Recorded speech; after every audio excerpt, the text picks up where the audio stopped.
Isipin ang isang mundong kung saan ang mga mekanika ng laro ay walang putol na sumasanib sa realidad. Nagbago ang mga propesyon, na nagpapahintulot sa mga tao na magpalit ng tungkulin at mag-unlock ng mas malalakas na abilidad. Naghihintay ang mga guho, piitan, at misteryosong kaharian para sa eksplorasyon. Ngunit may kapalit. Ang mundong ito ay punong-puno ng mga nakamamatay na halimaw na hindi magdadalawang isip na pabagsakin ka bago ka pa man makatakbo. Ngunit huwag mawalan ng pag-asa. Ang pagpatay sa mga nilalang na ito ay nagbibigay ng karanasan, mahahalagang materyales, at malalakas na kagamitan upang lumakas. Gayunpaman, kahit ang pinakamahihirap na halimaw ay walang kwento kumpara sa maalamat na mga dragon, bihirang, misteryosong mga nilalang na may kapangyarihang tulad ng Diyos. Ngayon, ituon natin ang pansin sa ikatlong paaralan ng kaharian ng dragon. Sa loob ng isang silid-aralan, masigasig na tinatapik ng isang guro ang pisara, inaanunsyo ang paparating na propesyon, ang oryentasyon sa paggising para sa Junior Year Section 25.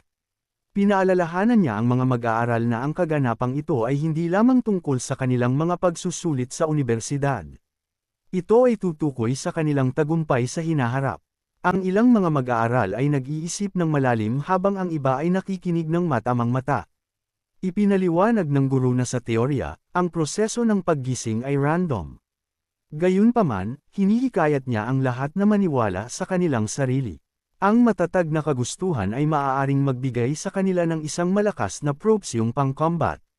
Sa gitna ng mga mag-aaral, nakaupo ang isang binata, bahagyang nakatikip ang mahabang buhok sa kanyang mga mata. Sinulyapan niya ang test paper sa harap niya. Ang propesyon na pagsubok sa kakayahan sa paggising. Isang bahagyang ngiti ang lumitaw sa kanyang labi. Sa wakas ay dumating na ang kanyang oras. Ito ay si Lu Fan, isang transmigrator mula sa isang lugar na tinatawag na Blue Planet. 3 taon na ang lumipas mula nang dumating siya sa mundong ito. At sa panahong iyon, naunawaan niya ang mga alituntunin at sistema nito. Ang mga propesyon ay nahahati sa 3 pangunahing kategorya. Una, mga propsyong pang-combat, mga mandirigma, mages, archer, at marami pa. Ang mga matatapang na individual na ito ay naglalayag sa mga hindi pa na-explore na kaharian, naghahanap ng mga bihirang gantimpala, at kumukuha ng malalaking gantimpala. Natural, sila ang pinakatinatanggap na mga propesyon. 2, mga propsyong pampalakas, mga enchanter, alchemist, at mga katulad na tungkulin. Gumagawa sila ng mga malalakas na enhancement, at mga mahiwagang item. Gayunpaman, ang pagpapaunlad ng mga kasanayang ito ay nangangailangan ng mahal na mga materyales. Kung walang mayaman na pinagmulan, mahirap ang pag-unlad. 3, mga propsyong panestos, mga chef, herbalista, manero, at mga katulad nito. Bumubuo sila sa gulugad ng lipunan, tinitiyak na maayos ang lahat. Ang tiyahin ni Lu Fan, si Hanko, ay isa sa mga mahahalagang manggagawa. Nagpapatakbo siya ng isang simpleng tindahan ng steamed bun, nagtatrabaho ng walang tigil araw-araw upang suportahan ang kanyang edukasyon. Sa kabila ng pagiging 8 taong mas matanda lamang sa kanya, inako niya ang responsibilidad na palakihin siya ng walang pag-aalinlangan upang magtagumpay sa mundong ito at bigyan ang kanyang tiyahin ng mas magandang buhay. Itinuon ni Luan ang kanyang mga paningin sa paggising bilang isang propesyonal na pang-combat. Ang kanyang paglalakbay ay magsisimula na. Biglang tumunog ang telepono ng guro. Mabilis niyang pinatahimik ito bago lumingon sa klase na may masiglang ekspresyon. Ang platform ng paggising ay handa na. Ang seremonya ay magsisimula na. Naghiyawan ang buong silid habang ang mga mag-aaral ay tumatalon mula sa kanilang mga upuan. Nagmamadali patungo sa platform sa isang kaguluhan. Ngunit sa malayong sulok, nanatiling nakaupo si Lu Fan. Napansin ito ng guro at lumapit na nagtataka. Bilang pinakamagaling na mag-aaral sa klase, si Lu Fan ang dapat na pinakamatyaga. Ngunit habang magtatanong ang guro, may isang hindi inaasahang nangyari. Naggising si Lu Fan ng isang sistema mula sa wala. Ang Super Treasure Map System. Nalito, halos wala siyang oras upang i-proseso ito bago ang BM. Hinampas ng guro ang desk, ibinalik siya sa realidad. Nakita ang pag-aalala sa kanyang mukha, mabilis siyang pinatid ng Lu Fan na maayos ang lahat bago tumakbo sa kanyang mga kaklase. Habang tumatakbo siya, hindi niya maiwasang mag-smirk. Anong transmigrator ang walang sistema? Ngunit ngayon, walang oras upang malaman ito. Ang seremonya ng paggising ang may prioridad. Nang dumating ang mga mag-aaral sa platform ng paggising, sinalubong sila ng isang malaking kristal na nakatayo sa gitna nito, kumikinang na may mystical na enerhiya. Ang pagkasabik at pagkabalisa ay kumakalat sa karamihan. Hinihikayat sila ng guro na manatiling kalmado, ngunit ang pag-asa ay nadarama habang si Luan ay nakikihalubilo sa mga mag-aaral. Narinig niya ang isang lalaki na tiyak na nagdeklara na gigisingan niya ang isang nakatagong propesyon na pang-combat at magiging isang alamat. Mabilis siyang pinatid ng kanyang kaibigan, pinaalalahanan siya kung gaano iyon kahirap. Karamihan sa mga mag-aaral ay umaasa lamang na maiwasan ang pagtatapos sa isang propsyong panestos. Pagkatapos, tumahimik ang karamihan. Isang makapangyarihang figure ang tumapak sa podium, ang Grandmaster na may isang nakakabilib na presensya. Ipinahayag niya ang opisyal na pagsisimula ng seremonya bago gawin ang isang pari ng mga ngasiwa sa paggising ngayong taon. Sa sandaling tumapak ang pari, namangha ang mga mag-aaral. Ang kanyang simpleng aura ay naglalabas ng dominasyon, na nagpapangarap sa kanila na maabot ang antas na iyon ng kapangyarihan. Ibinahagi ni Lufan ang kanilang pagkamangha. Ngunit sa sandaling iyon, muling humandar ang kanyang sistema. Isang bagong kasanayan ang na-unlock. Mayroon akong pagsusuri. Dahil sa pagtataka, agad niyang sinubukan ito sa pari. Isang panel ang lumitaw sa harap niya. Antas 29. Propesyon, propesyonal na awakener. Kasanayan, propesyonal na paggising. Net worth, 5 milyong dragon coin.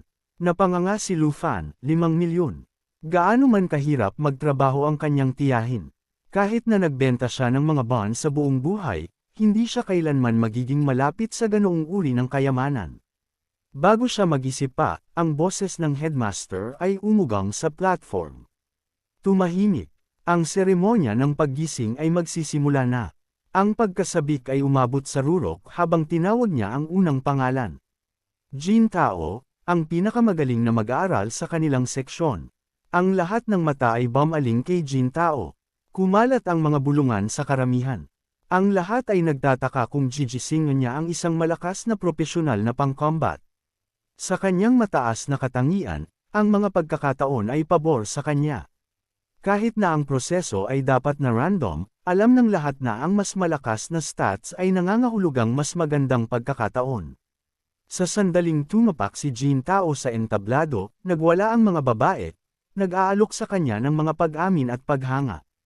Habang nagsimulang mag-chant ang pari, ang kristal ng paggising ay kumikislap na may enerhiya, kumikinang ng mas maliwanag at mas maliwanag hanggang sa whoosh, isang fireball ang sumabog mula rito. Si Jiang Tao ay naggising bilang isang pyromancer. Ang mga gasp ay pumuno sa hangin. Ang isang pyromancer ay hindi lamang bihirang. Isa ito sa pinakamalakas na propesyon ng combat doon. Ang mga mag-aaral ay tumingin ng may inggit, na tanto na ang hinaharap ni Jiang Tao ay tumaas lamang. Nakatayo ng matangkad, nag-smirk siya at casual na nag-conjure ng isang fireball sa kanyang kamay. Iyon lang ang kailangan para mawala sa isip ang mga babae. Sumisigaw at halos nagmamakaawa sa kanya na makipag-date. Pinapanood ang eksena, kinuyam ni Lufan ang kanyang mga kamao. Kung maaari siyang gumising ng isang propsyong pang-combat, sa wakas ay may iwan niya ang kanyang mga pakikibaka. Wala nang pag-scrape by, ang kanyang buhay ay magbabago magpakailanman. Naiinis sa lahat ng ingay, sumigaw ang headmaster para sa kaayusan bago tawagin ang susunod na mag-aaral. Nagpatuloy ang seremonya at sunod-sunod na naggising ang mga mag-aaral sa kanilang mga propesyon. Ngunit tulad ng naobserbahan ni Lufan, karamihan ay walang nakuha na kahanga-hanga. Mga herbalista, sastra, manero, ang realidad ay tumama ng husto. Ang mga propesyon ng combat ay bihira. Habang ang mga naggising sa kanila ay may walang limitasyong potensyal, ang mga nakakulong sa mga propsyong panestos ay nakatadhana para sa isang ordinaryong buhay. Ang mag-aaral sa harap ni Lufan ay nagmutter na kahit na ang pagkuha ng isang propsyong panestos ay hindi ang pinakamasamang resulta. Itinuro niya si Li Ping mula sa seksyon 3. Ang kanyang pamilya ay nahihirapan sa pananalapi, ngunit naggising siya bilang isang profesional na pampalakas. Habang ito ay tunog na prestihiyoso, nangangailangan ito ng isang kayamanan sa mga materyales upang bumuo. Sa kanyang kaso, ang isang matatag na propsyong panestos ay maaaring mas maganda. Iyon ay tumama ng masyadong malapit sa bahay. Hindi rin mayaman ang pamilya ni Lufan. Kung naggising siya bilang isang profesional na pampalakas, siya ay maiipit sa isang imposible na sitwasyon. Pagkatapos ay tinawag ang kanyang pangalan. Ang karamihan ay bumaling habang hinihikayat siya ng headmaster na lumapit. Habang naglalakad si Lufan patungo sa kristal ng paggising, kumalat ang mga bulungan sa hangin. Sa unang pagkakataon, napansin siya ng mga babae. Ang kanyang matatalim na tampok, ang kanyang kalmado na pag-uugali. Bigla nilang natagpuan ang kanilang sarili na nagtataka kung anong uri ng propesyon ang kanyang naggising. Tumapak sa pedestal, huminga ng malalim si Lufan. Wala nang balikan. Inilagay niya ang kanyang mga kamay sa kristal habang nagsimulang mag-chant ang pari. Pagkatapos ay may kakaibang nangyari. Isang paningin ang kumislap sa harap ng mga mata ni Lufan. Isang napakalaking pulang dragon na may matatalas na dilaw na mata na nakatingin ng diretso sa kanya. Kasabay nito, nagsimulang manginig ang lupa. Ang panik ay kumalat sa karamihan. Ano ang nangyayari? Ang gintong ilaw ay sumabog mula sa kristal ng paggising, ganap na sumasaklaw kay Lufan. Ang enerhiya ay sumiklab ng ligaw, nagpadala ng shockwave sa buong platform. Pagkatapos ay isang dragon ang nagmaterialize mula sa ilaw. Ang mga gasp at sigaw ng kawalan ng paniniwala ay pumuno sa hangin. Ang mga guro at mag-aaral ay nagyelo sa shock. Ito ay nangyayari lamang kapag may naggising ng isang nakatagong propesyon. Isang babaeng guro ang bumaling kay Guru Lee, ang kanyang boses ay puno ng pagkamangha. Pagbati, ang iyong seksyon ay gumawa ng unang nakatagong propesyonal sa buong paaralan. Halos hindi mapigil ni Guru Lee ang kanyang pagkasabik. Kung naggising si Lufan bilang isang Dragon Blood Warrior o Dragon Language Mage, siya ay nasa landas upang maging isang maalamat na powerhouse. Ang kaharian ng dragon ay hindi nakakita ng isang Dragon Blood Warrior sa loob ng isang dekada. Ito ay maaaring isang makasaysayang sandali.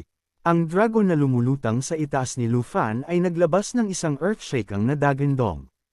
Ang puwersa nito ay nagpadala ng shockwave sa buong lugar, na nagpilit sa mga mag-aaral na takpan ang kanilang mga tainga. Pagkatapos, tulad ng biglaang paglitaw nito, ang dragon ay lumipad, nawawala sa langit. Nagmamadaling lumapit ang headmaster, halos hindi mapigil ang kanyang pagkasabik. Mabilis, ano ang naggising mo? Bilang isang Dragon Blood Warrior, isang Dragon Language Mage, ngunit sa halip na magdiwang, naglabas ng buntong hininga si Lufan. Dragon Tamer, tumahimik. Ang buong lugar ay tumahimik. Ang mga mag-aaral at guro ay nagyelo, hindi may proseso ang kanilang narinig. Pagkatapos ay sumabog ang kaguluhan. Ang pinakawalang kwenta na propesyon sa kasaysayan.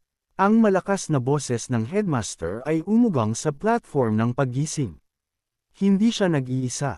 Ang ilang mga mag-aaral ay tumawa ng tuwiran habang ang iba ay umiling sa kawalan ng paniniwala.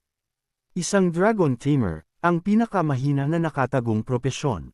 Anong biro? Nang araw na iyon, natapos ang seremonya ng paggising at naglibot si Lufan sa lumang bayan ng Zhanghai City. Ang kanyang interface ng sistema ay lumulutang sa tabi niya, nagpapakita ng kanyang katayuan. Antas 10. Propesyon, Dragon Tamer. Kasanayan, tame dragons at mga nilalang na tulad ng dragon. Net worth 239 na dragon coin. Bumontong hininga siya, hindi eksaktong mayaman. Ang mga reaksyon mula sa kanina ay muling naglaro sa kanyang isip. Walang inaasahan na gigising niya ang isang nakatagong propesyon. Ngunit sa halip na pagkamangha, sinalubong siya ng panunuya. Para sa kanila, ang isang Dragon Tamer ay walang silbi. Pagkatapos ng lahat, ang mga dragon ay ang mga apex na nilalang ng mundo.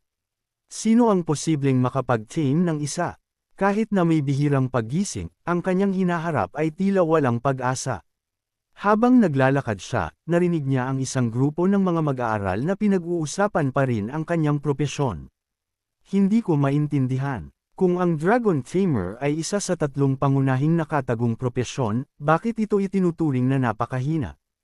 Isang mag-aaral ang tumawa, simple lang. Walang sino man ang matagumpay na nakapag-tame ng isang dragon. Ang mga tao ay naglalakbay sa kanilang buong buhay nang hindi man lang nakakakita ng isa. At kahit na makita nila, ano ang magagawa nila? Ang mga dragon ay hindi mga alagang hayop. Ang mga ito ay ganap na mga halimaw. Bumalik sa paaralan, sinubukan siyang aliwin ng headmaster. Kahit na hindi ito ideal, ang isang nakatagong propesyon ay isang nakatagong propesyon pa rin. Sa sapat na pagsisikap, baka matame mo ang ilang sub-dragon species at lumakas. Ngunit alam ni Lufan ang mas mahusay. Kung walang totoong dragon, ang propesyon ng Dragon Tamer ay wala. Sub-dragon species, sila ay mga mutated na hayop lamang. Wala nang malapit sa totoong bagay. At sa 800 taong kasaysayan ng kaharian ng dragon, ang mga dragon ay tiyak na lumitaw, ngunit walang nag-iisang Dragon Tamer ang matagumpay na nakapag-tame ng isa. Iyon ang malupit na katotohanan. Gaano man kalakas ang isang tao, kumpara sa isang dragon, sila ay mga langgam lamang. Ang pag-tame ng isa, isang imposibleng pangarap. Sinulyapan ni Lufan ang kanyang sistema ng bintana. Ang bawat isang kasanayan ay nakalock. Lahat dahil hindi pa niya nat-tame ang isang dragon. Isang mapait na tawa ang nakatakas sa kanya. Anong uri ng Dragon Tamer? Hindi man lang makapag-tame ng isang dragon. Ang kanyang mga iniisip ay lumiko sa kanyang tiyahin. Nag-alay siya ng labis upang suportahan ang kanyang edukasyon, nagtatrabaho ng walang tigil araw-araw. Inaasahan niya na pagkatapos ng paggising, sa wakas ay mapadali niya ang buhay para sa kanya. Ngunit ngayon, hindi niya sigurado kung maaari niyang suportahan ang kanyang sarili, lalo na ang baguhin ang kanyang buhay para sa mas mahusay.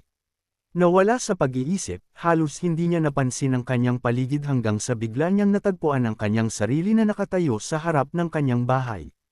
Naglabas siya ng malalim na hininga, inalag ang kanyang kalungkutan.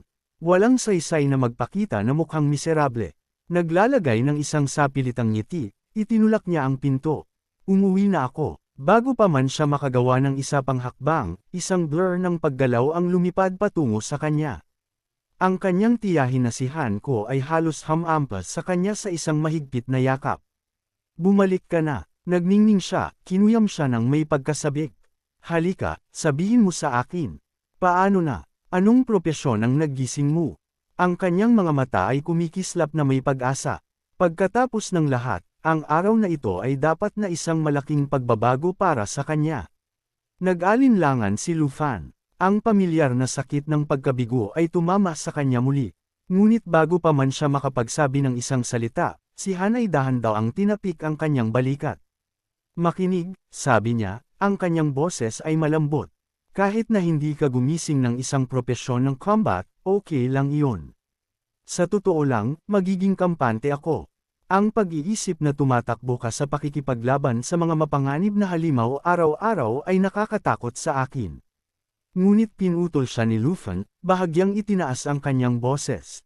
Hindi, Aunt C. Gumising ako ng isang propesyon ng combat. Nagkurap siya sa pagtataka. Ako ay isang Dragon Tamer.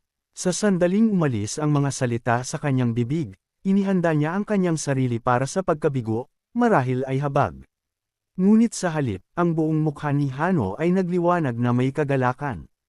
Napakagaling niyan, sabi niya, isang nakatagong propesyon.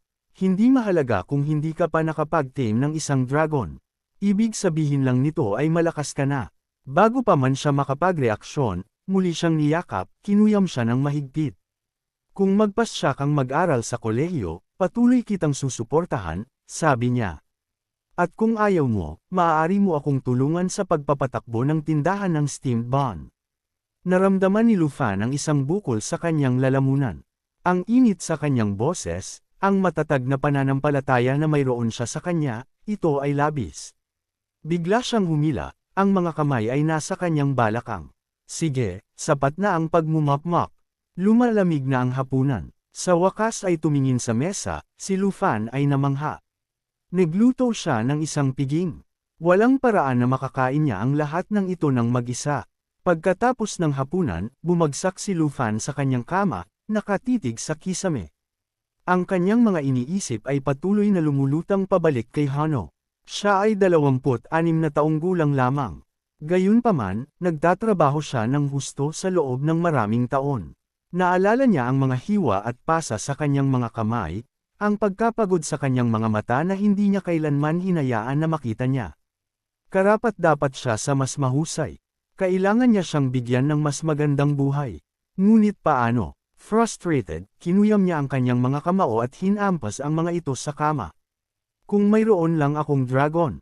Ang kanyang puso ay tumibok na may isang dragon. Ang isang dragon tamer ay magiging makabuluhan. Ngunit saan? Saan siya maghahanap ng isa? Sa sandaling ang mga bagay ay mukhang walang pag-asa. Si Lufan ay tumanggap ng isang abiso ng sistema, binabati siya sa pag-unlock ng kanyang unang pang-araw-araw na mapa ng kayamanan. Sinusuri niya ito at halos hindi makapaniwala sa kanyang mga mata. Ito ay isang divine level na mapa ng kayamanan sa unang araw. Nagsasalita tungkol sa walang hanggang kapalaran. Iyon ang sandali na tumama sa kanya. Ang kanyang sistema ay tinatawag na Super Treasure Map System. Gayunpaman, ginamit lamang niya ang pag-andar ng pagsusuri sa panahon ng seremonya ng paggising. Hindi pa niya natuklasan ang tampok na mapa ng kayamanan.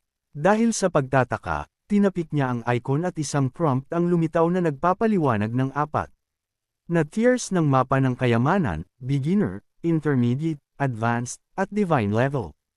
At narito ang kicker. Maaaring pagsamahin ng sistema ang tatlong magkaparehong mas mababang antas ng mga mapa sa isang mas mataas na tier. Isa pang abiso ang lumitaw na nagpapakita na si Lufan ay makakatanggap ng isang random na graded at random na matatagpuan na mapa ng kayamanan araw-araw.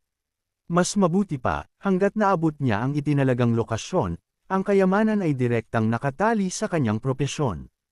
Teka, mga kayamanan na batay sa propesyon. Ibig sabihin kung maswerte siya, maaari siyang makahanap ng isang dragon at maging isang tunay na dragon tamer. Ito ay maaaring ang kanyang ticket mula sa pinakamahina hanggang sa pinakamalakas. Kung maglaro siya ng kanyang mga card ng tama, ang sistemang ito ay maaaring ang kanyang isang pagkakataon sa pagbabago ng kanyang kapalaran.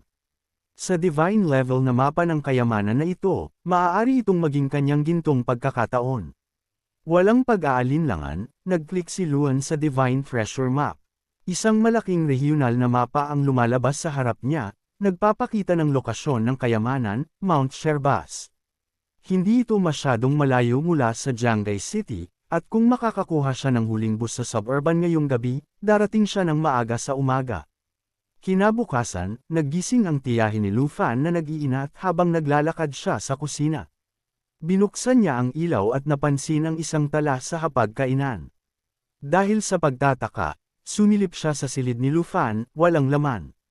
Samantala, isang bus ang naglalakbay sa mga bundok.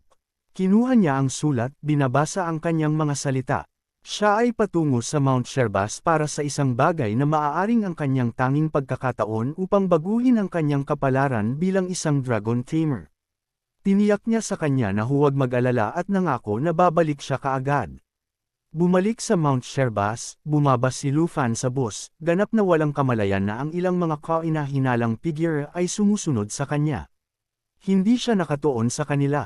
Ang kanyang isip ay nakatuon sa isang layunin. Babaguhin niya ang kanyang buhay, hindi lamang para sa kanyang sarili, kundi pati na rin para sa kanyang tiyahin.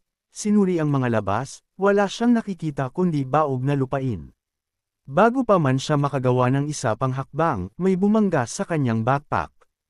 Umikot siya, isang matipulong lalaki at isang maliit na babae ang nakatayo doon, nakatingin ng malapit sa kanya. Agad na nagtense si Luan, hinawakan ang kanyang sandata, handa para sa anumang bagay. Bago pa man siya makapagreaksyon pa, isang kamay na may edad na ang kumapit sa kanyang balikat. Umikot siya upang makita ang isang matandang lalaki na may eye patch na nakatingin sa kanya. "Kid," sabi ng matandang lalaki na may smirk, "paano kung sumali ka sa amin?" Mabilis na inalis ni Lufan ang kamay ng lalaki, ginagawang malinaw na hindi siya naghahanap ng mga kasama. Nag-iingat na siya. Ang mga taong ito ay mahina sa mga magnanakaw sa piitan. Nag-smirk ang babae, inilabas ang isang kutsilyo. "Baka gusto mong isipin ulit iyon," iminungkahi niya. Nagtawa ang lalaki na may eye patch, nagbabala. Ang ilang na lugar sa gabi ay hindi lugar upang mag-isa. Maingat na sinuri ni Lu Fan ang mga ito. Mga bihasang magnanakaw. Malamang na nagnanakaw at naghahanap sila ng mga materyales sa loob ng ilang sandali, sa kanila. Ang pagbagsak ng isang taong kasing hina niya ay walang kahirap-hirap. Ayaw ng gulo, naglaro siya ng matalino. Ako ay isang summoner, nagsisinungaling siya. Hindi ko kailangan ng mga kasama. Maaari akong mag-summon ng mga elemental na nilalang kung ang mga bagay ay magiging magaspang. Iyon ay nagulat sa kanya. Ang lalaki na may eye patch ay tumango, nagpa siya na mas mahusay na iwanan siya. Ang summoner, kung gayon sa, palagay ko ay magiging maayos ka sa iyong sarili. Binigyan siya ng babae ng isang tuso ng ngiti. Sana magkita tayo ulit, guwapo. Kumandat siya at nagpalipad sa kanya ng isang halik bago mag-sunering. Si Luan ay medyo nalito, ngunit higit sa lahat ay nalungkot. Mga magnanakaw sa piitan, huwag salamat. Ang ilang na lugar ay maaaring mapanganib, ngunit hindi ka man lang sinasaksak ng kalikasan sa likod. Ang engkwentro na iyon ay nagpapatibay lamang ng isang bagay. Kung walang lakas, ang kaligtasan ay isang sugal. Sinusuri niya ang kanyang mapa ng sistema at pinapabilis ang lakad. Mas malalim sa ilang, nakita niya ang isang kawan ng power horn na mga kabayo. Mga nilalang na antas 8 na kilala sa kanilang raw na lakas. Nag-gaze sila ng mapayapa, walang interes sa kanilang paligid. Alam ni Lufan ang mas mahusay kaysa sa pukawin ng mga ito. Kaya maingat siyang kumuha ng isang ditor. Ngunit kahit na sa mas ligtas na ruta, hindi pa rin siya mapakali. Tama ang kanyang instincts. Pagkalipas ng ilang sandali, nakatagpo siya ng isang grupo ng higanteng sungay ng mga antelopes. Maingat siyang gumagalaw, pinananatili ang kanyang distansya hanggang sa ang kanyang paa ay tumapak sa isang bagay na malambot. Isang palaka. Malakas itong hamyuni sa sakit. Ang mga antelopes ay biglang bumaling sa kanyang direksyon, malinaw na naiinis. Pagkalipas ng ilang sandali, sinisingil nila ang diretsyo sa kanya, ang puso ay tumitibok. Lu Fan bolts. Nakita niya ang isang patag na piraso ng lupa sa gilid at sumisid para rito. Ang epekto ay nagpadala sa kanya ng paggulong sa dumi, ngunit umiwas siya sa stampede, nakahiga doon, humihingal. Naintindihan niya ang isang bagay na nakakatakot. Hindi niya man lang kaya ang isang antelope. Kung mananatili siyang mahina, maaari siyang matapos tulad ng mahirap na pulaka. Sa sandaling iyon, isang abiso ang kumislap sa harap ng kanyang mga mata. Dumating ka na sa itinalagang lokasyon ng kayamanan. Itinulak niya ang kanyang sarili at tumingin sa unahan. Nakatago sa pagitan ng dalawang malalaking bato, isang bahagyang pulang glow ang kumikinang mula sa likod ng mga ito, tulad ng sa mapa. Si Luan ay lumapit, pumasok sa pagbubukas na tulad ng kuweba, at pagkatapos ay nakita niya ito. Isang napakalaking itim na itlog. Ang shell nito ay nagsisimula ng mag-crack. Maaari ba itong maging isang itlog ng dragon? Ito ay maaaring baguhin ang lahat. Ang sistema ng Luan ay lumabas na may abiso. Nakita ang itlog ng itim na dragon. Antas na hindi alam. Ang mga tunog ng pag-crack ay lumalakas. Ang itlog ay malapit ng lumabas, ngunit pagkatapos ay ang roslang sa matangkad na damo sa likod niya, ang instincts ni Lu Fan ay sumisigaw sa kanya. Hinawakan niya ng mahigpit ang kanyang cleaver. Ang mga bagay ay naging masyadong maayos. Siyempre, ang isang ligaw na hayop ay magpapakita. Walang pag-aalinlangan, umikot siya at sinaktan ang papalapit na figure, isang uhaw sa dugo na kulay abo na fox. Nahuli ng fox ang kanyang cleaver sa pagitan ng kanyang mga fangs, ang kanyang dugo na pulang mata ay kumikinang na may gutom. Sa isang masamang ngiti, naglabas ito ng isang nakakalamig na pag-iyak at sinunggaban siya ng buong lakas. Bahagya na nagawang ilihis ni Lu Fan ang atake, itinapon ng hayop sa lupa. Siya ay nabalaho, humihingal. Mabilis niyang inaktibo ang kanyang kasanayan sa pagsusuri. Mga kakayahan ng uhaw sa dugo na kulay abo na fox. 3 kuko. Pagbawi ng pagkauhaw sa dugo. Mataas ang antas ng panganib. Lumaki ang mga mata ni Luan. Ang bagay na ito ay maaaring hampasin ng 3 beses ng sunod-sunod, maging sanhi ng pagdurugo, at pagalingin ang sarili sa pamamagitan ng pagsipsip ng kanyang dugo. Sa pagtingin sa likod, ang itlog ng dragon ay malapit ng lumabas. Wala siyang oras para sa labanan na ito. Kung maaari, siyang magtiyaga ng kaunti pa, baka magamit niya ang kanyang kakayahan sa pagtame ng dragon sa sandaling lumitaw ang dragon. Ngunit ang fox ay hindi naghihintay. Tumalon ito sa kanya. Ang instinct ay pumalo. Itinaas ni Luffan ang kanyang braso sa pagtatanggol. Masyadong mabagal. Ang matatalim na kuko ay nag-rip sa kanyang manggas, pinuputol ang kanyang balat. Hindi niya hahayaang mag-activate ito. Pagbawi ng pagkauhaw sa dugo. Ang fox ay pumapasok para sa 3 kuko. Isa na, 2 pa ang natitira. Hinaranggan ni Luffan ang pangalawang strike gamit ang kanyang cleaver. Ang pangatlo, bahagya siyang umiwas, gamulong sa gilid sa huling segundo. Ngayon na ang kanyang pagkakataon. Hinuyam ang kanyang ngipin, inilabas niya ang kanyang cleaver ng buong lakas. Ang talam ay bumagsak sa bungo ng fox. Ang dugo ay nagkalat sa sahig ng kuweba. Ang nilalang ay kumikiskas, pagkatapos ay bumagsak. Humihingal ng husto, hinayla ni Luffan ang kanyang cleaver ng libre. Nanalo siya. Natalo mo ang isang uhaw sa dugo na kulay abo na fox.